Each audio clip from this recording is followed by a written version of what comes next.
these back here in case. Are we all? Is it running? Okay. I'll leave this back here on the thing there. No, your games are in the back today.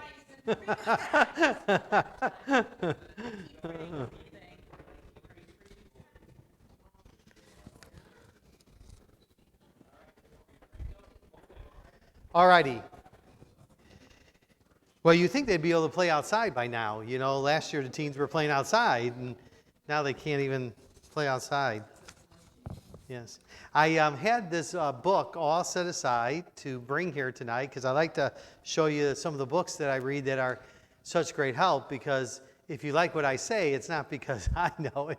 These books really help me. They really, these men are very gifted, and they kind of open up some Hebrew words and things that are way over my head. And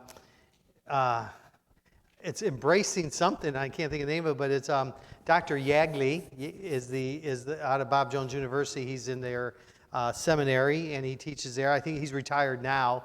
I think he's been retired for about 6 years now.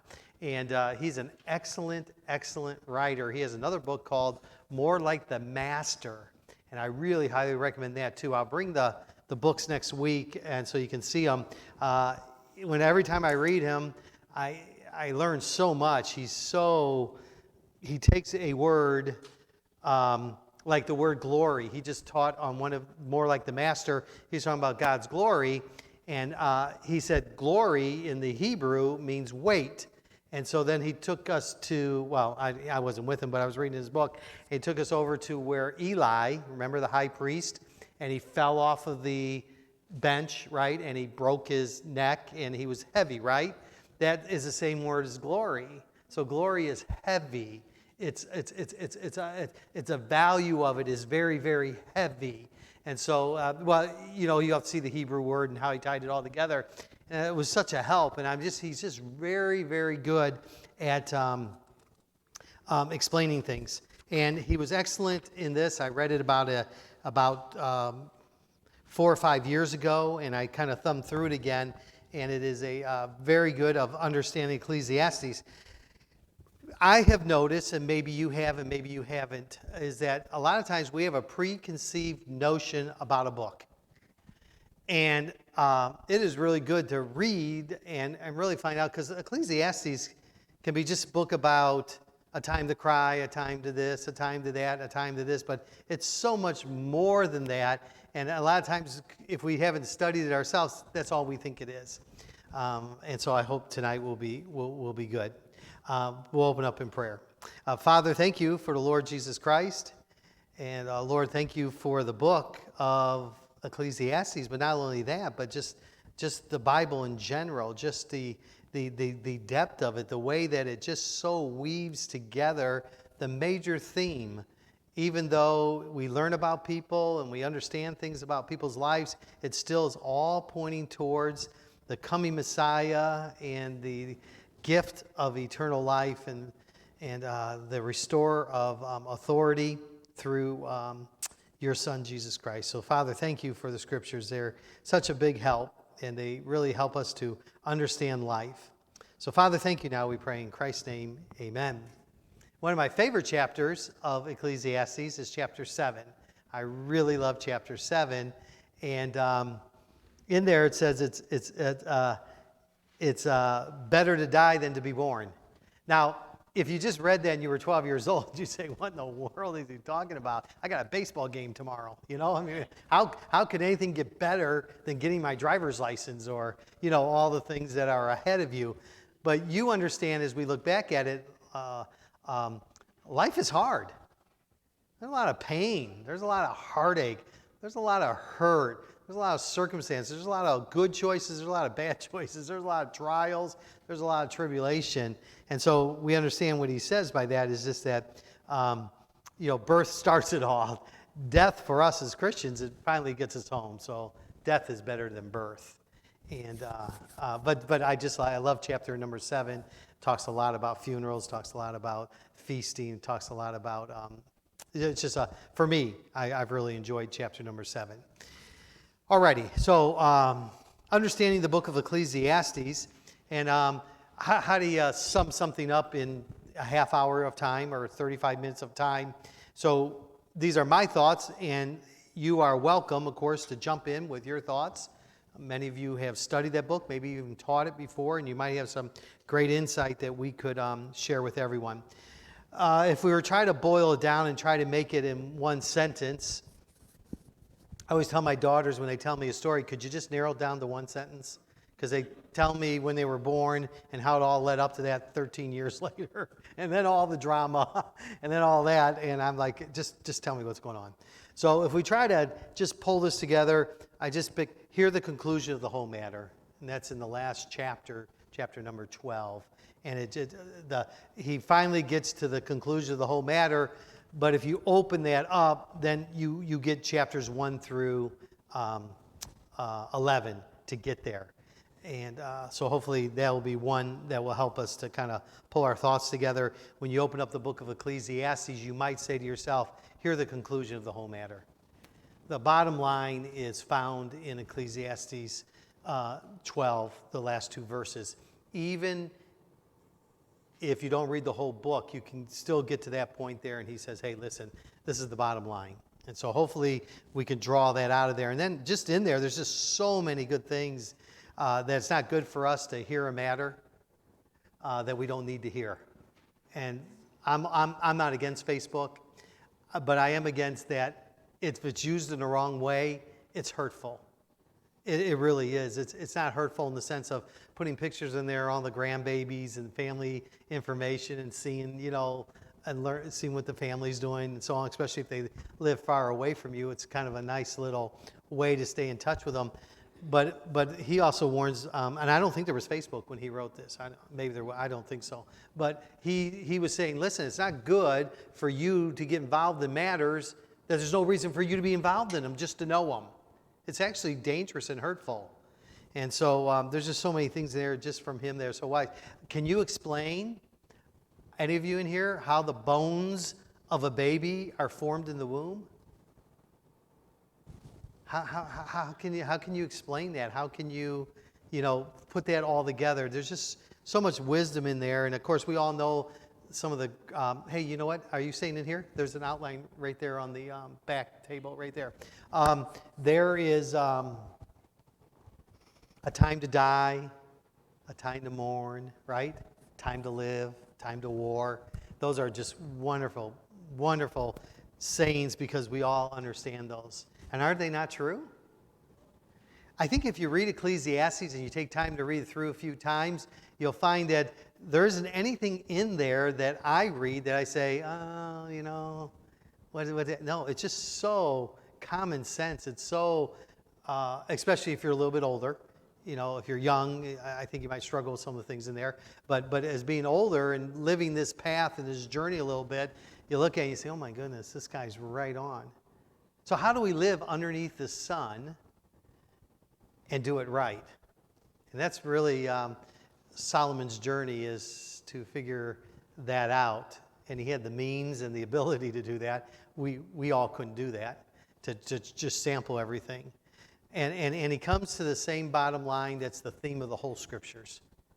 That's without Christ, without God, it's really vanity. Has anybody ever, like a kid or something like that, they'll see the smoke or something, and it looks like it's pretty thick, like maybe from a campfire or something like that. And if you go to grab it, what happens to it? It just breaks apart. It's nothing. And that's vanity. Vanity is soap bubbles. Vanity is chasing things that are not realistic. And of course, he comes up with that. Well, let's jump in here, and please jump right in where you want to. If you have some thoughts, we would certainly love to hear them. Ecclesiastes means who calls a gathering. It's gathering. This is what we're doing tonight. We're gathering together. We assembling together. It's a gathering. And that's a real popular word. If you go to Hobby Lobby, you see that word a lot. Gather. It's just a big word, and it makes sense. We all like on holidays to gather. We like to gather with others. Who's called a gathering. And we find that the author identifies himself in Ecclesiastes 1:1. The word of the preacher, the son of David, king in Jerusalem. Now, some would say, because it doesn't necessarily mention Solomon per se, that it was maybe a king that came along well after David, but was still through the lineage of David. I'm convinced, and we'll show a few things here that we could say that it is certainly Solomon. It's rather interesting the way the name to indicate his identity is done, the interesting way in the name to indicate his identity. However, throughout the book, along with most Jewish and Christian a tradition, God gives great confidence this is King Solomon as the author of Ecclesiastes. It would be the same thing as it's interesting how, like Paul, everybody tries to figure out what his thorn in the flesh is. Some will say it's his what? Eyes. Maybe some will say others, and we know that. But because Christian tradition has said his eyes, we hear that often, we all kind of just say it's probably his eyes. Could have been. Does it really matter? I think the most important thing about that is they asked God to remove it what? 3 times, and what did God say? My grace is sufficient. And so that's really the glory of that whole thing. It isn't so much what his thorn was, but that God's grace is sufficient for whatever we're asking God to remove. So the son of David is king in Jerusalem. So David's son, Solomon, was the king. It doesn't say his grandson or a future, but the son of David. One who has increased in wisdom more than all who were over Jerusalem before me. So that kind of points a little bit to Solomon as well. One who has collected many proverbs and poetry and sayings, and certainly we find that with Solomon as well. So the Bible clearly identifies, I believe Solomon followed David on the throne in Jerusalem as the only Davidic son to rule over Israel from that city. So from the city that Jerusalem, that's in 112. The Bible declares Solomon was the wisest man in the world during his time. That's in 1 Kings. His pen wrote most of the book of Proverbs. And we can with confidence then identify, I believe, Solomon as the preacher of the opening verses. The book of Ecclesiastes reflects someone who is looking back. Well, there's some value to that, isn't there? There is really value in looking back and giving wisdom. Somebody that has experienced quite a bit. It's funny, I'll have these guys that travel and they're like 19 and 20 and they speak in language of great authority of experience. And you just think about now that you're not 19 anymore. Now, when you're 19, you did think you knew it all. But I mean, how much did you really know at 19? I mean, you might have had knowledge, on a certain subject, but the experience was certainly lacking.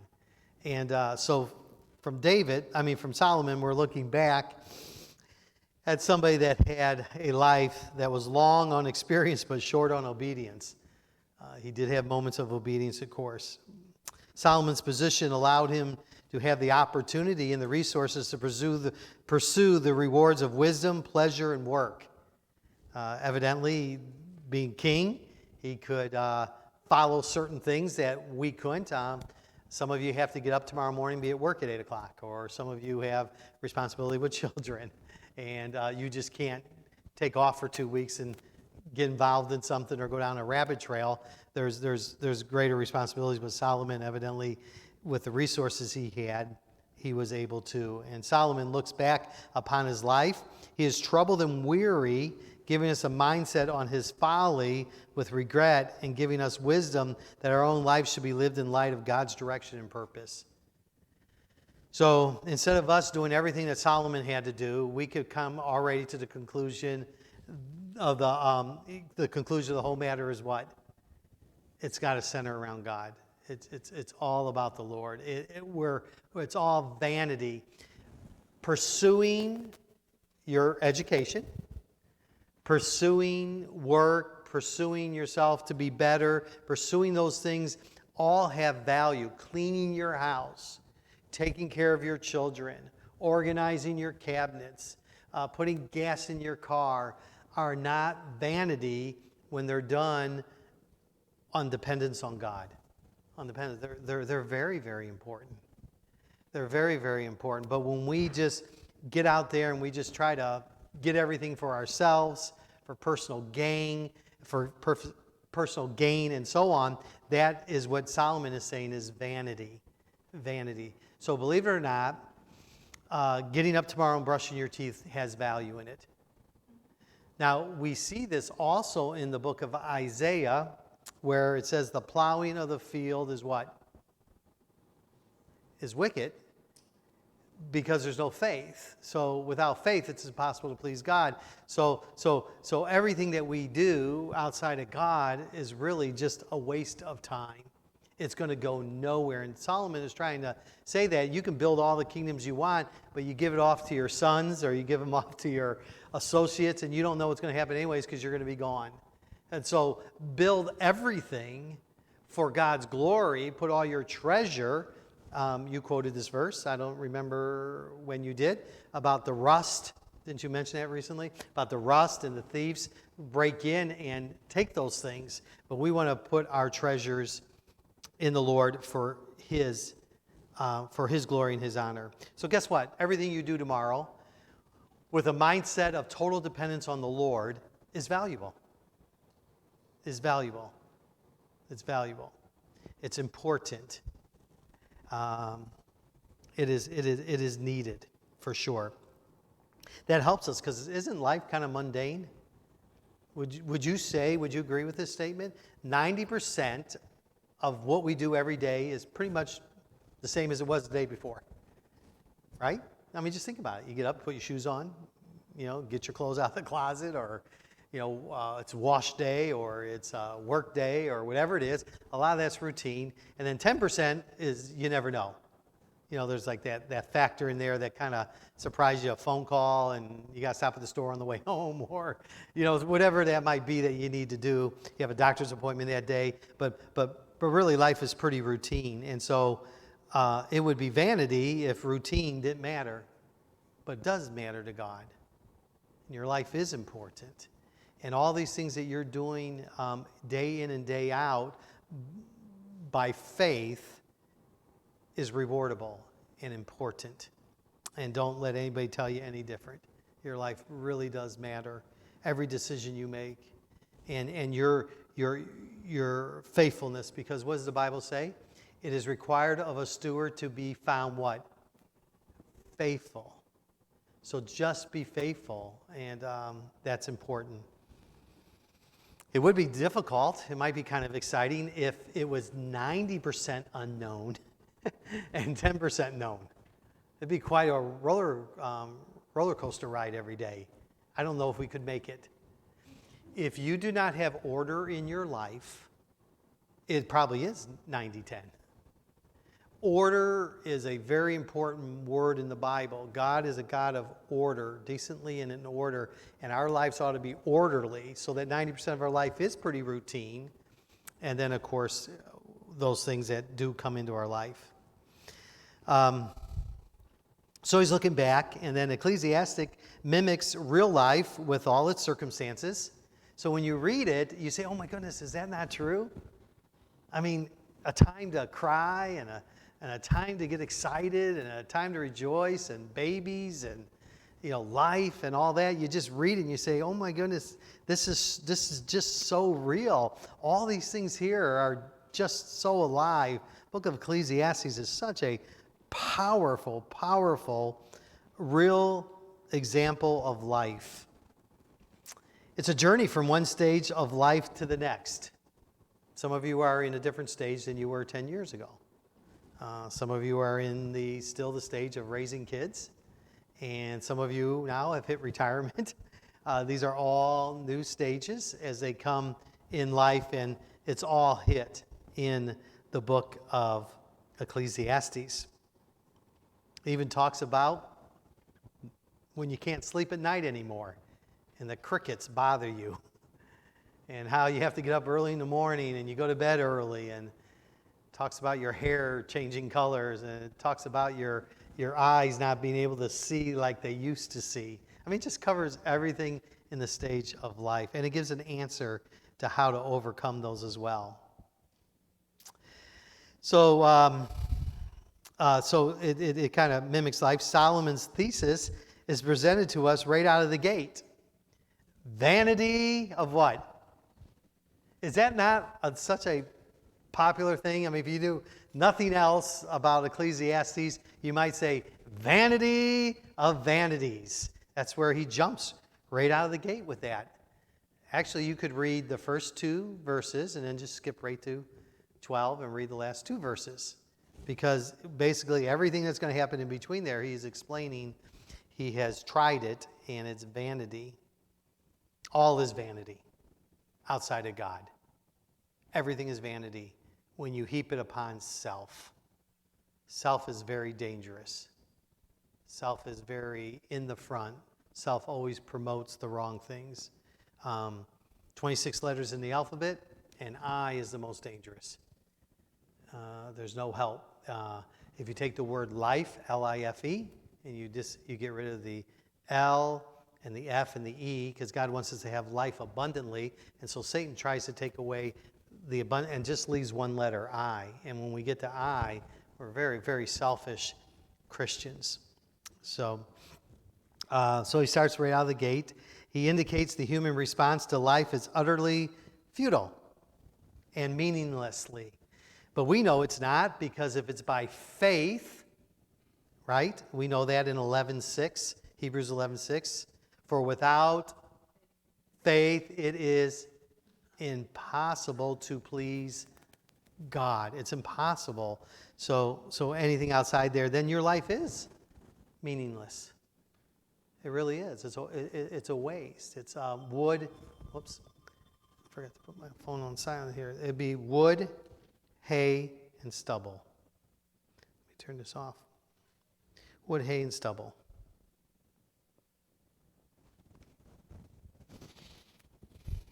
For the judgment seat of Christ is what I'm talking about there.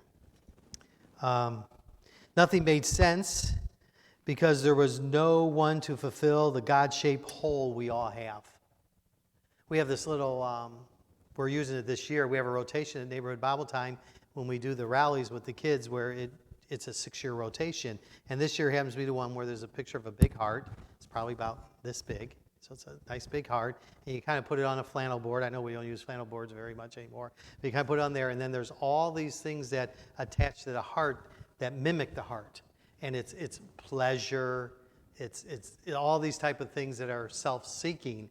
And then when you put all those things on there and you kind of ask the children, but wait a minute, there's still something missing. There's a hole here, and this pleasure, popularity, money, religion, none of it fits in there. There's still this hole, and then you pull out the last one, and when you put it in there, it's almost like a starburst, and it has the word Christ. And so then when you put that there, then the other things just fall off.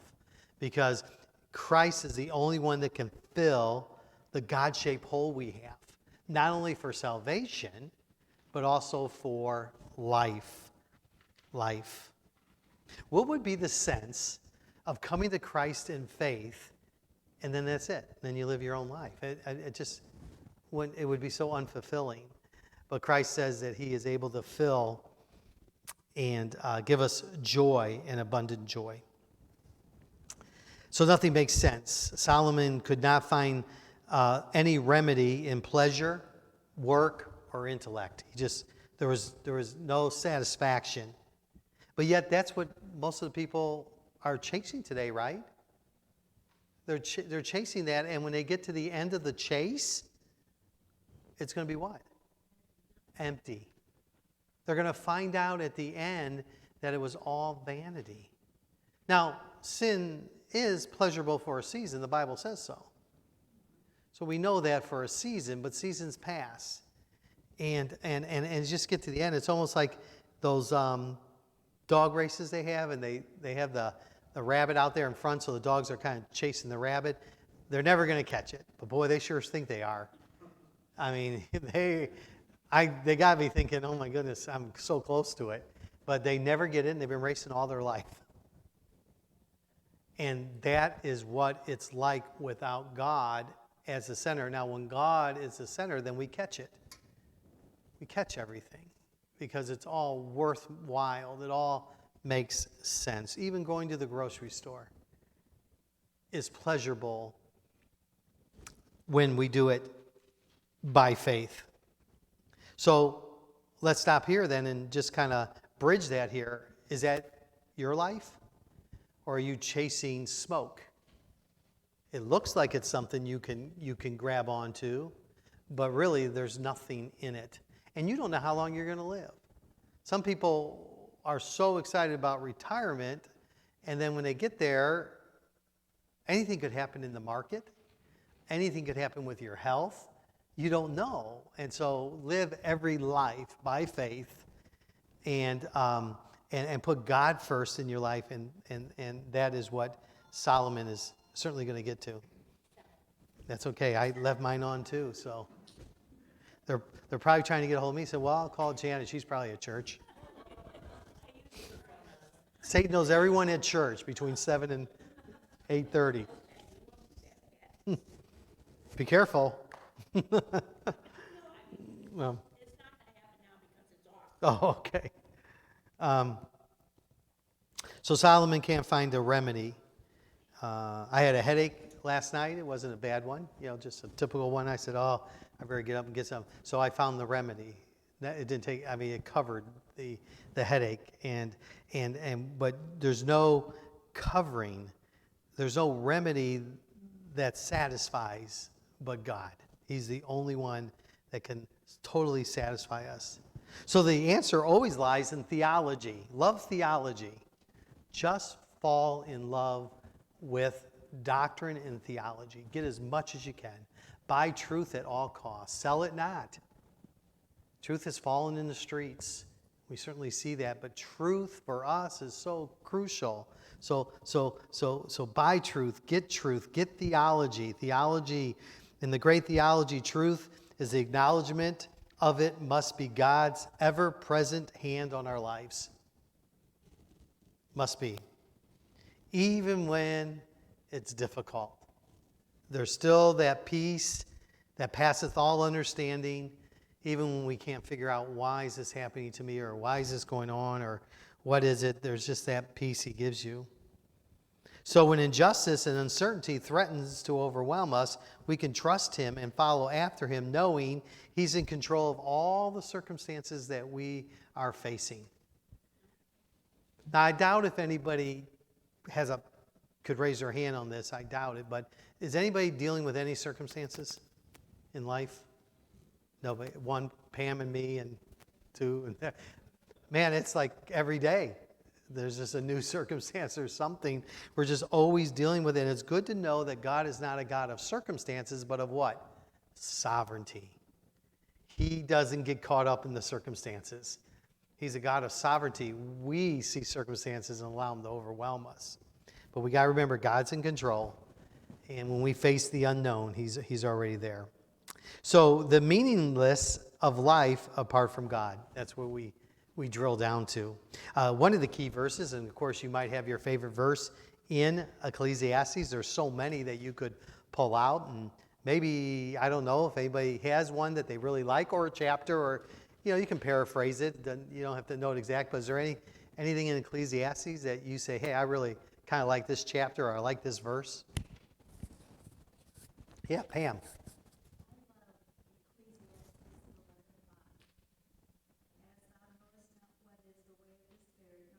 Oh.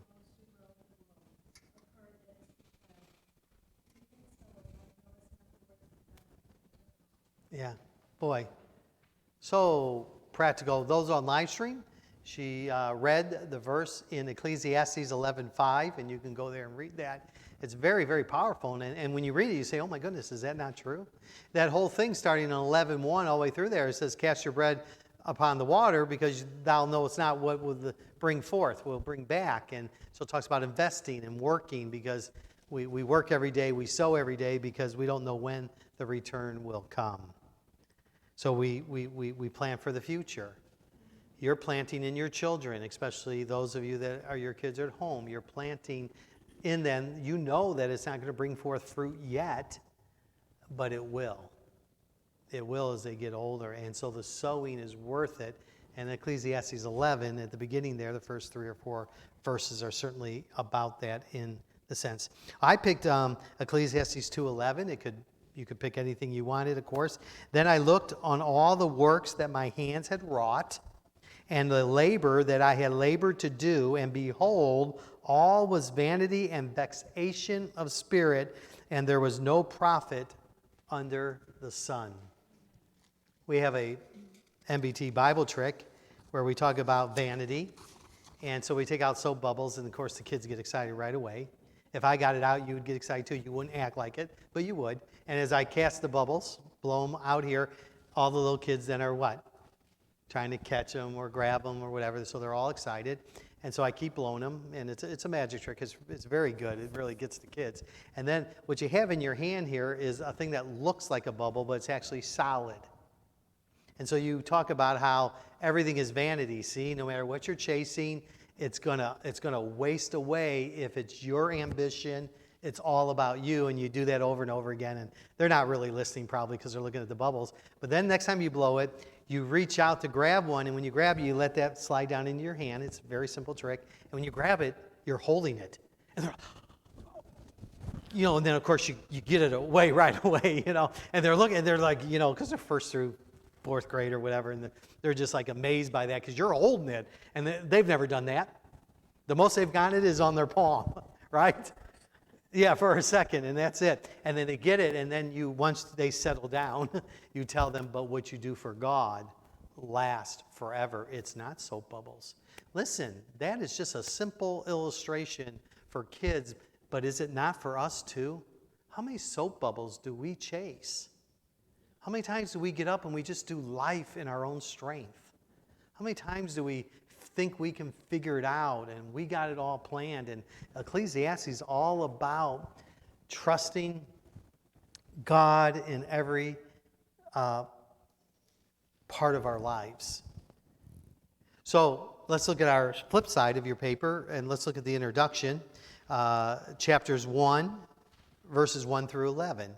Gives us the writer, the theme, and one question, and with one answer. I found that very interesting. Because somebody had wrote, I think in the book I was reading, he said questions. So I said, maybe that's a way to go. I'll go look for all the questions that are in there between that verse and that verse, and I could only find one question in all of that. And let me see, I didn't write down the verse, but it's coming here soon. See if you can find it before me. There it is. It's in verse number 10. And it says, is there anything whereof it may be said, see, this is new? Question mark. And then what's the answer? It has been already of old time, which was before us. There's nothing new. It's just repackaged.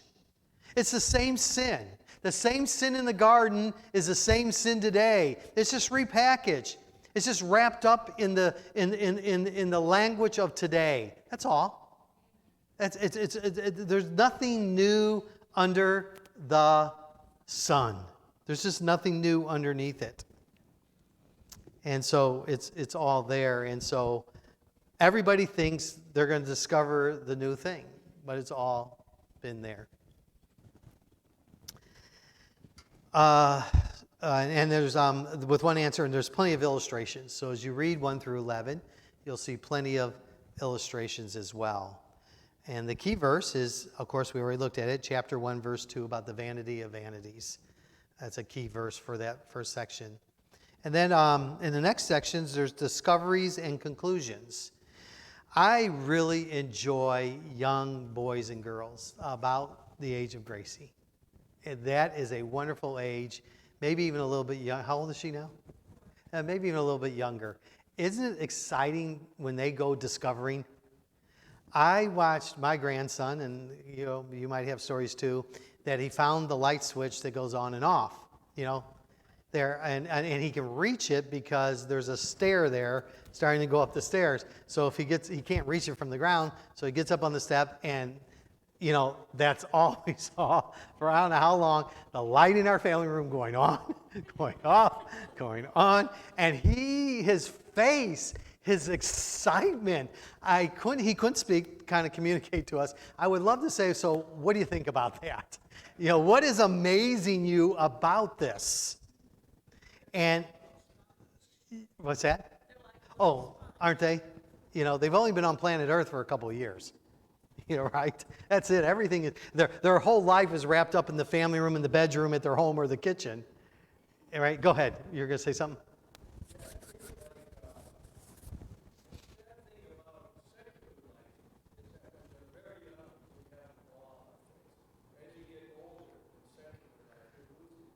Yeah, yeah, yeah, yeah. Yeah, I think you're right. And maybe you could think of examples of your children or children have been over your house before when they finally see something. One of my grandchildren are very excited about lifting the registers out of the ground and then bringing them over to Grandma. Then Grandma's freaking out that they're going to walk into the open thing. But there was something about that register that would cause this young child to pick that thing up. I mean, and that's the way, isn't that exciting? It's fun to watch that. Now, if they're 20 years old and they're doing that at someone's house, that would probably be a problem. But at that age, it's exciting, and this is what we have. So when you get to chapters verse 12 of 1 through 6:12, I want you to think or write in your Bible that these are the chapters of discovery and conclusion. He's going to discover things, and then he's going to give us the conclusion to them. So as you're reading your Bible, you can see there in the introduction, there's a question, there's a lot of illustrations. It's an opening, a wonderful opening to the book of Ecclesiastes.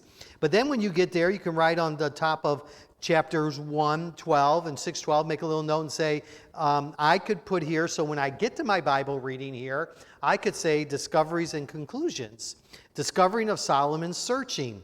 He searches knowledge, amusement, possessions, madness and folly, labor, philosophy and riches.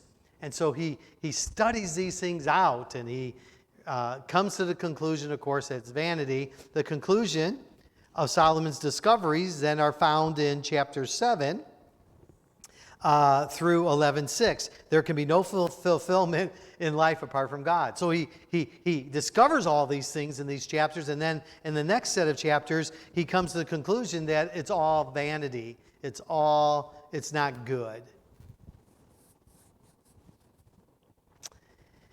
And then in 11:7 through 12:8, he seeks to warn others to take heed. Now, some of the saddest commercials sometimes are on TV are when they bring these ladies or men on that are talking through their throat or their face is all marred and it's from smoking.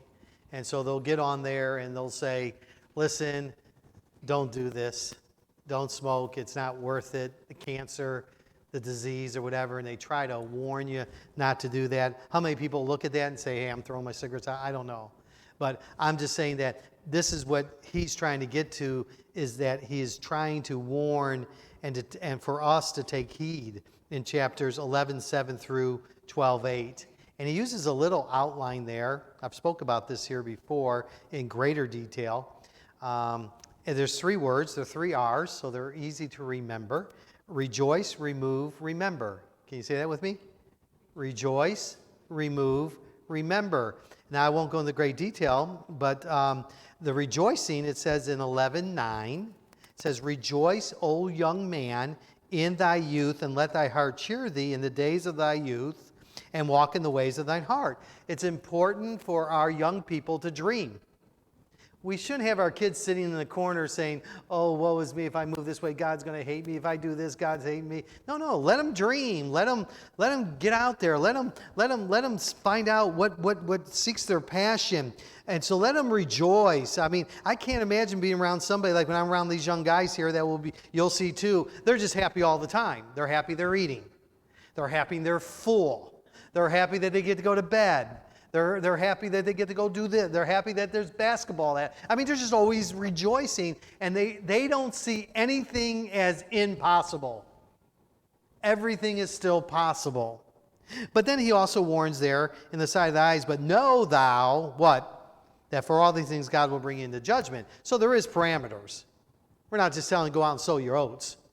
We're talking about let your child have the fence that you determine and let them run free in it. So they can rejoice and get excited and exercise their body and things that are important. So remove. Then it tells us in Ecclesiastes 1:10, therefore remove sorrow from thy heart and put away evil from thy flesh, for childhood and youth are vanity. So in other words, if you don't let your child see God at this age, they're going to sow some things to the flesh that are pretty bad. There's a lot of danger out there for your teenagers. Did you know that there's nowhere mentioned in the Bible teenagers? It actually goes to about the age of 12 and they become men and women. Now we have carved in, and I think it's very satanic, this age where parents stop raising their kids about 12 and then hope they'll return at 18. And so from 12 to 18, they're left alone in their rooms. They're full of games. They're full of running crazy. And that is the age that they need direction more than any other time.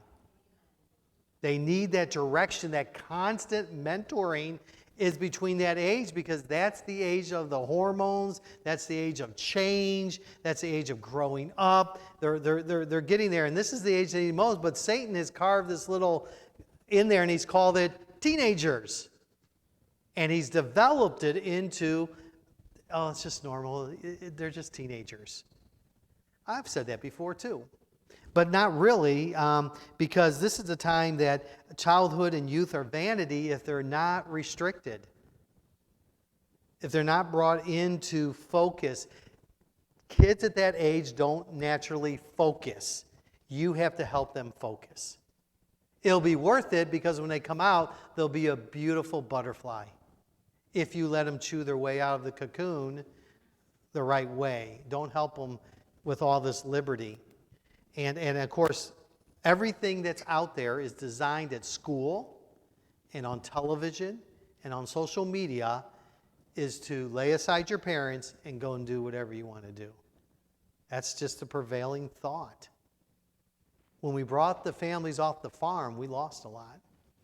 Mom and dads went during the industrial time of the Fords when the big factories were being built and a lot of people came off the farms and they came into the city. They would stop them for a drink after work, and kids were more on their own. The family was broken apart a little bit more. Was not really a great recipe. We're thankful for the industry, but it didn't really help families very much. So we want to get that trash out of their heart, that foolishness that bounds in the heart of that age of children. So it's a crucial age. I can't tell you the amount of young men that come to neighborhood Bible time that have some embedded, enslaving sin because they were left to themselves for those 5 years. And they want to get right, but some of those things really bother them. They hang on to them awful tight.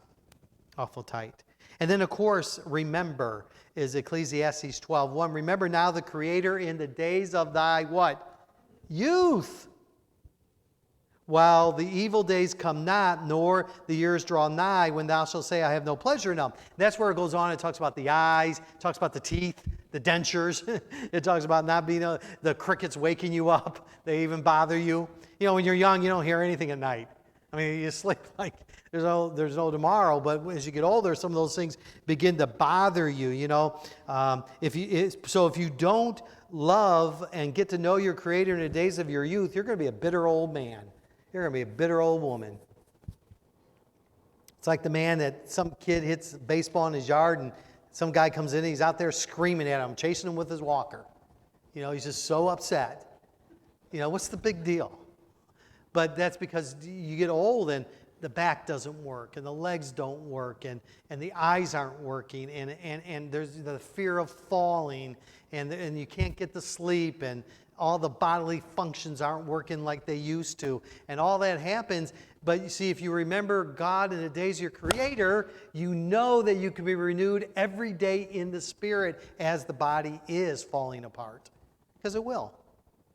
It will. Some others faster than others. And so remember now the good days. So there's a little outline that he gives us in there. Rejoice, remove, remember. And if we can remember these things, if we can remove that evil and we can keep our hearts right with him, then life with God is a pleasure.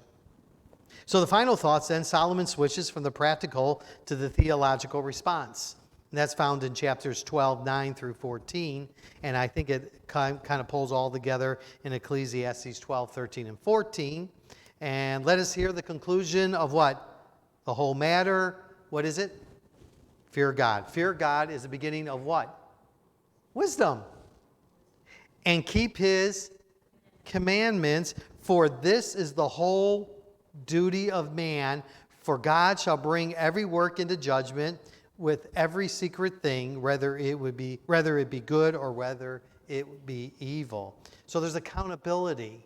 We talked a little bit about Sunday with sin, where we're redefining sin, so there's no accountability. Yeah, there's accountability. There's major accountability. So the book of Ecclesiastes is an exciting book. It's refreshing. It never gets old. It's a drag sometimes to read through Jeremiah, Ezekiel, and Isaiah right in a row. I mean, it's 3 huge, heavy books of judgment. You know, when you read through Ecclesiastes, it's like a skip through the park. Every time it's extremely relevant. It's extremely refreshing. It'll even make you laugh sometimes, the way that he says and lays out certain things. And then he just brings it all together at the end. The book of Ecclesiastes is as profitable as Proverbs. It is the books of wisdom. The book of wisdom. And certainly we see that with all of Solomon's difficulties, there was some good moments. Any comments before we watch our little video? Thoughts? Yeah. Well, I just think in the end, if your parents, when you get older and get your own kids, you think, wow, they're not good old hands. Yeah. Yep. I agree with that very much. That is a huge thing. Let me make sure I got this on. Oh.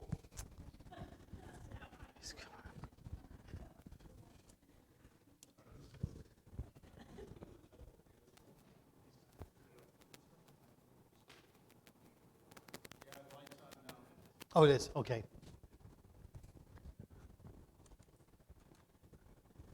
What?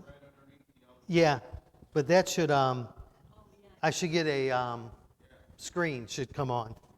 Let me try. Maybe I didn't press this long enough.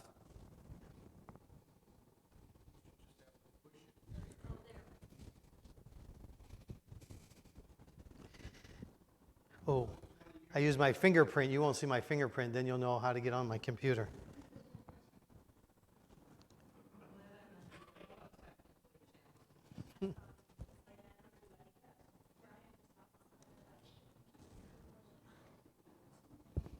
Okay, we're on. Okay. And here are the bookmarks.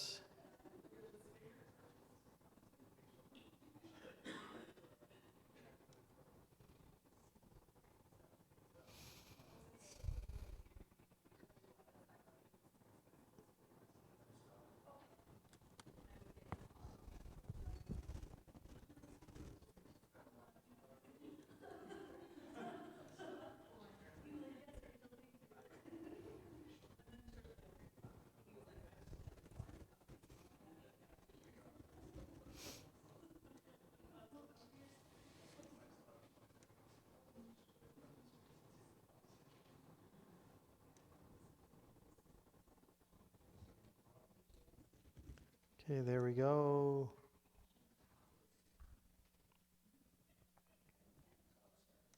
Yeah, we're getting there. How about that? Okay, here we go. Ecclesiastes.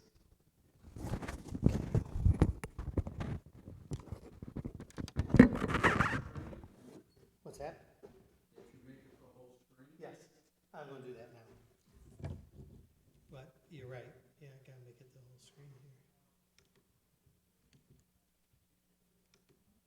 The Book of Ecclesiastes. It's part of the Bible's wisdom literature, and it opens with this line: the words of Kohelet, the son of David, king in Jerusalem. Now in Hebrew, the word Kohelet means someone who has gathered people together. And in this case, it's to learn, so it's often translated in English as teacher. And the teacher is said to be a son or a descendant of King David. And so there are different views about who this figure might have been. Many think that it refers to King Solomon, others to maybe one of the later kings of David's line, and still others think that it's actually a later Israelite teacher who has adopted a Solomon-like persona as a teaching aid. Whichever of these views is correct, the key thing is to recognize that the teacher is a character in the book and is different than the author of the book, who remains anonymous. So we do hear the teacher's voice for most of the book, but it's actually a different voice, the author, who introduces us to the teacher in the first sentence and then at the end concludes the book by summarizing and evaluating everything the teacher just said. So the author is someone who wants us to hear all that the teacher has to say and then help us process it and form our own conclusion. So what does the teacher have to say? Well, the author summarizes the teacher's basic message at the beginning and right at the end. And it's Hevel, Hevel. Everything is utterly Hevel. Now, most English Bibles translate this word Hevel as meaningless, but that doesn't quite capture the heart of the idea. In Hebrew, Hevel literally means vapor or smoke. And the teacher uses this word 38 times in the book as a metaphor to describe how life is, first of all, temporary or fleeting, like a wisp of smoke. But secondly, also how life is an enigma or a paradox. Like smoke, it appears solid, but when you try and grab onto it, there's nothing there. So there's so much beauty or goodness in the world, but just when you're enjoying it, tragedy strikes and it all seems to blow away. Or we all have a strong sense of justice, but all the time bad things happen to good people. So life is constantly, it's unpredictable, it's unstable, or in the teacher's words, like chasing after the wind. Hevel. Now that's kind of a downer. So why is he saying all of this? The author's basic goal is to target all of the ways that we try to build meaning and purpose in our lives apart from God. And he lets the teacher deconstruct these. So the author thinks we spend most of our time investing energy and emotion in things that ultimately have no lasting meaning or significance. And he lets the teacher give us a hard lesson in reality. You can see this most clearly in the opening and closing poems, which focus first of all on time and then on death. So the teacher says, you can spend your whole life working and achieving because you think that makes your life meaningful. You should really stop and consider the march of time. For all of the human effort that takes place in the world, nothing really ever changes. So sure, we develop technology and we build nations that rise and fall, but go climb a mountain and see if it cares. It was there long before any of us, and it will be here long after. I mean, no one's even going to remember you or anything you did 100 years from now, but that mountain, it'll still be there. And the ocean will still be breaking on the beach, and the sun will still rise and set. And so time will eventually erase you and me and everything that we care about. And if that's not disheartening enough, the teacher also can't stop talking about death all the way through the book, but especially in this poem near the end.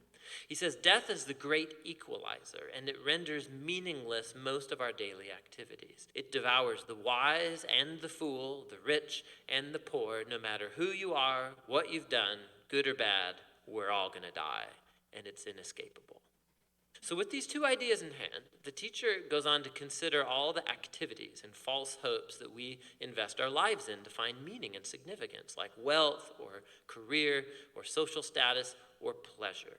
So you think working hard is going to make life worth it? Think about the stress and the toll that that takes on you, all the anxiety and the sleepless nights. And by the time you actually earn some wealth, you're going to be too old to enjoy it anyway. And then by the time that you have to pass it on to someone, they may not even be someone who cares about anything that you did. Or maybe you think pleasure is going to make life worth it for you. Go for it. You know, live for your vacations, live for the weekend party. Monday always comes. Hevel, Hevel. Everything is utterly Hevel. So what does the teacher advocate then? That we become pure hedonists or relativists? Well, no, that would be Hevel too. The teacher acknowledges the ideas from Proverbs that living by wisdom and the fear of the Lord, that these have real advantages. On the whole, life will probably go better for you. See, but the problem is that even living by wisdom and the fear of the Lord, they're hevel too, because they don't guarantee a good life. Good people die tragically, and horrible people live long and prosper. There's just too many exceptions. And so even wisdom is a hevel. Again, not meaningless, but an enigma. Wisdom doesn't work the way you think it should all of the time. So what's the way forward in the midst of all this hevel? And here, paradoxically, the teacher discovers the key to the true enjoyment of life under the sun. It's accepting hevel. It's acknowledging that everything in your life is totally out of your control.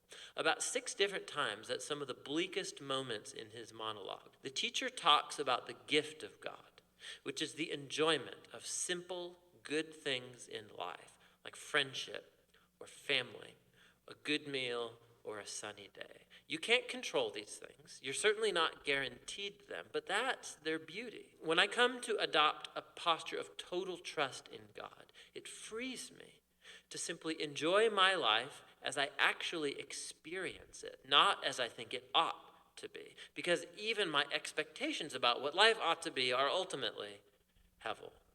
Hevel. Everything under the sun is utterly hevel. And so the teacher's words come to a close. Right here at the end, the author speaks up again, and he brings it all to a conclusion. He says, the teacher's words are very important for us to hear. He likens them to a shepherd's staff with a goad, a pointy end, which might hurt when it pokes you, but he says the teacher is trying to poke you to get you to move in the right direction, towards greater wisdom. The author then warns us that you can actually take the teacher's words too far, and you could spend your whole life buried in books trying to answer life's existential puzzles.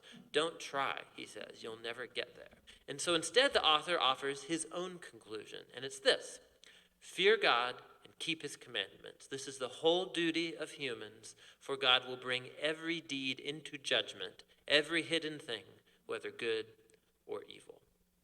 And so the author thinks it's good to let the teacher challenge your false hopes and remind you that time and death make most of life completely out of your control. But what gives life true meaning is the hope of God's judgment. The hope that one day God will clear away all of the hevel and bring true justice to our world. And it's that hope that should fuel a life of honesty and integrity before God, despite the fact that I remain puzzled by most of life's mysteries. And that's the wisdom of the Book of Ecclesiastes. Is that not good? That's really good. Is that not true? Yeah. I mean, you read that book and you're like, oh my.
And Elizabeth is the oldest. She's 16, and Amaya is 14.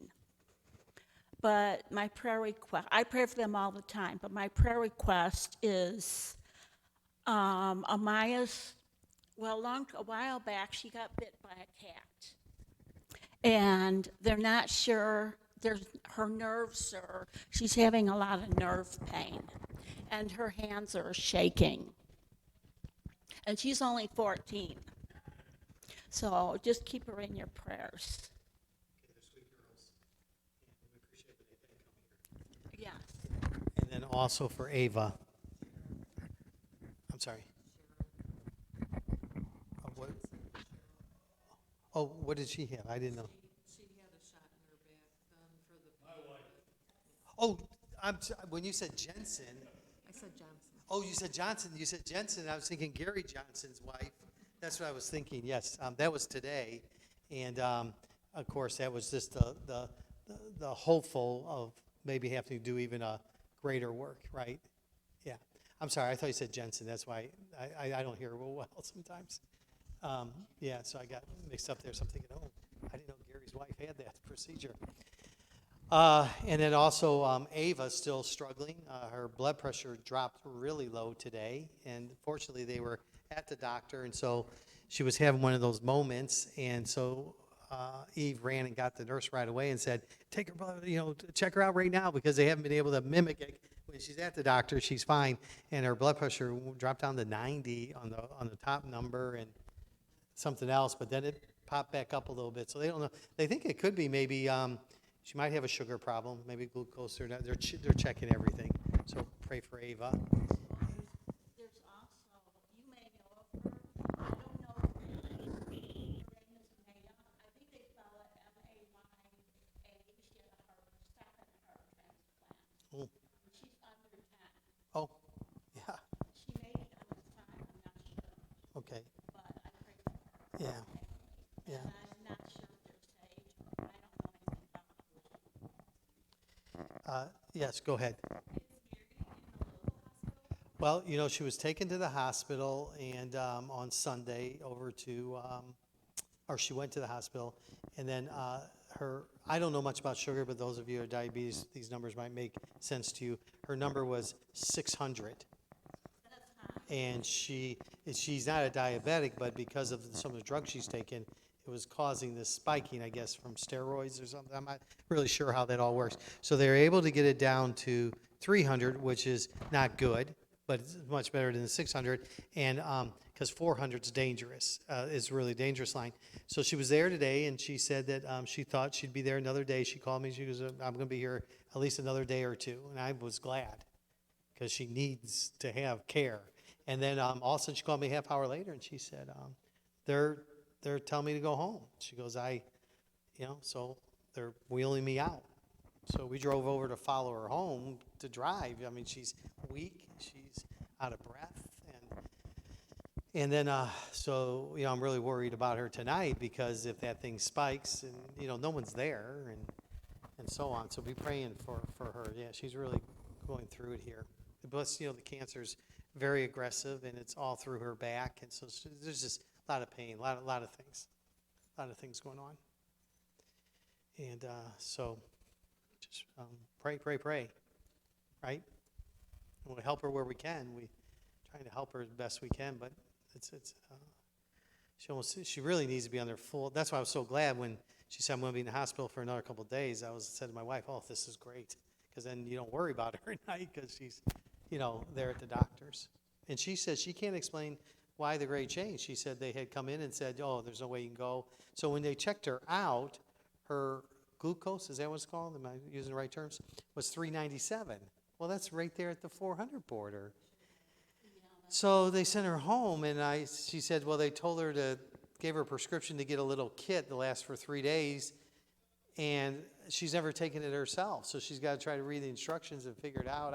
It's mind-boggling. We couldn't believe what we were hearing, and we couldn't understand it. Who's a diabetic here? So you take, what I'm saying to you is dangerous. Yeah. And some of the medicine she's taking causes then when she eats the way it breaks down or something. It just exhausts her too. She's just, so I'm afraid she'll fall asleep or something, but,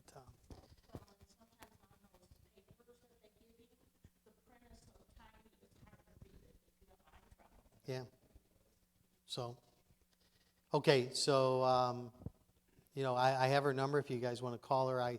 We've been calling her every couple hours just to see, and we went over to her house, just make sure she was in and settled, and I don't know, it's been now, that was at about 5, so it's been, a few hours.